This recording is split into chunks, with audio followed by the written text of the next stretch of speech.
American history shall be viewed as factual, not as constructed, shall be viewed as knowable, teachable, and testable, and shall be defined as the creation of a new nation, based largely on the universal principles stated in the Declaration of Independence. What is this?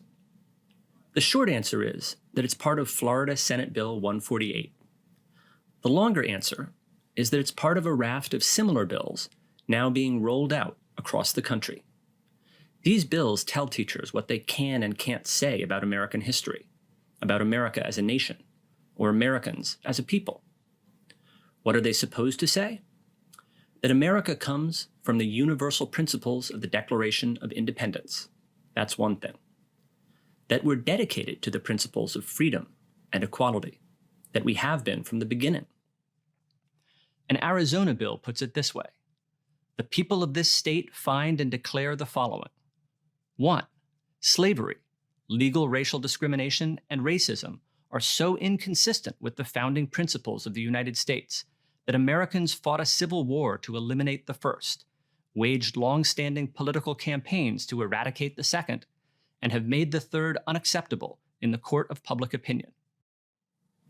And that bill, like others, goes on to prohibit teachers from promoting what it calls divisive concepts, including the view that the United States is fundamentally racist. So let's go back to the question I started with. What is this?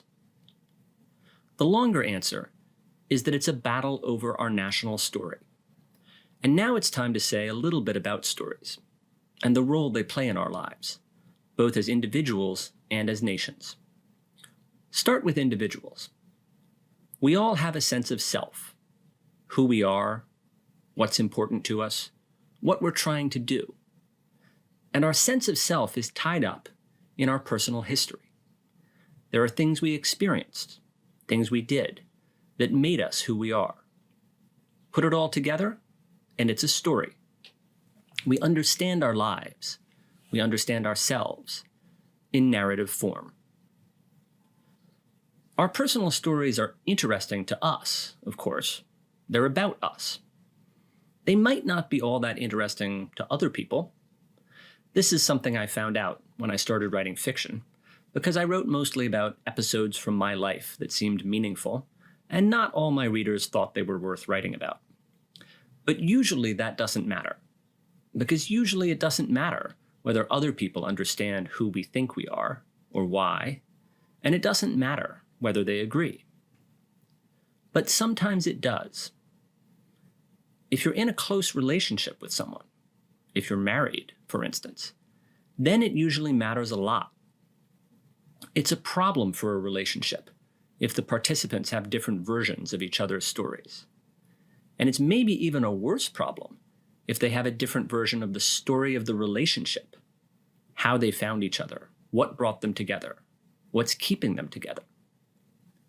That's a problem because one of the things that stories do, as I said, is to tell us what's important, what we care about, and how we should act to promote those values.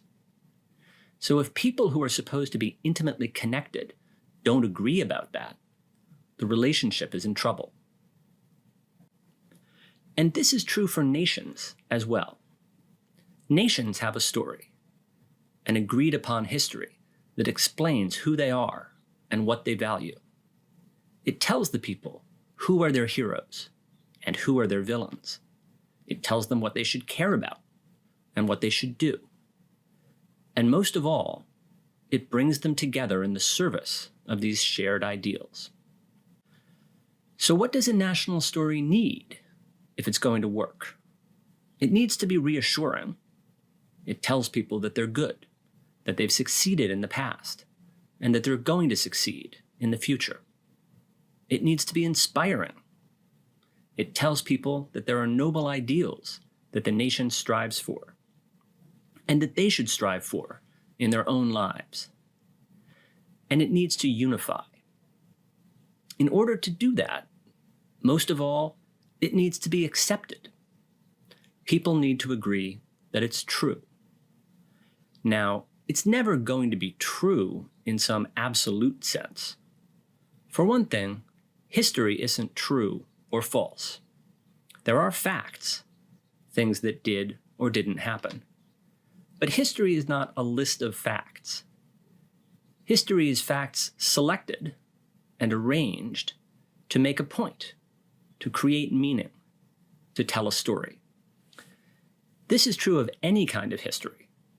So don't listen to any historian who tells you that they're just reporting facts. We'll see some of those people later. History is always interpretation. But it's especially true about national stories, because those stories are always slanted to achieve these goals.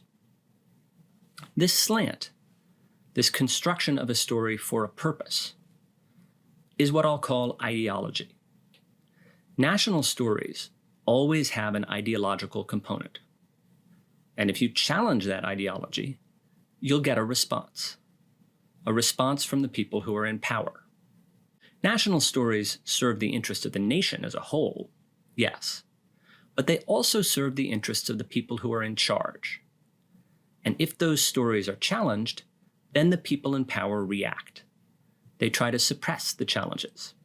They try to make people accept their story. And that's what we're seeing now. The bills that I read at the beginning of this lecture are trying to shut down challenges to our standard story. If you're a public school teacher in these states, you can't teach divisive concepts. You have to unify.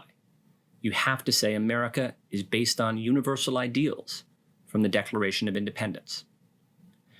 And my main point about this is not that it's wrong to have a national story, or that it's wrong to defend that story from challenges. Nations need stories, and those stories need to be accepted.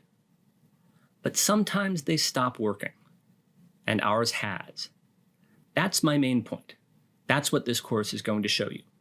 Our standard story doesn't work anymore. It never worked as well as some people thought. There is a better way.